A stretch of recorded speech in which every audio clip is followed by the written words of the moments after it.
tayong practice kahapon. Bakit naman kayo wala na naman? Sister Nida. Ako po, sister. Sorry, kasi po ako po ay biglang nagkapasok, kaya ako po ay hindi nakarating. Ay, teka po muna. Ay, bakit po si Sister Rona ay wala din kahapon?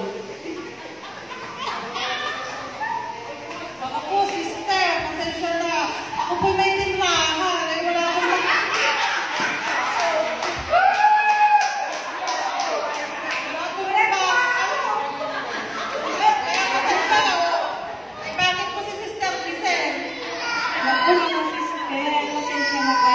kayo kasi lumuwas, pinacheck up namin si Gab si Medical City. Eh, bakit si Sister Cora hindi rin nakarating kahapon? Ay, Sister City, dahil wala naman ako makasama kasi para practice. Oo mga sister, yan lang po natin mga sinasabi. Dapat po tayo, di ba, sabi sa atin ni Lord, si Lord lagi kasi on time sa bawat tingin natin, madilay mas sandali lamang, pero siya lagi on time.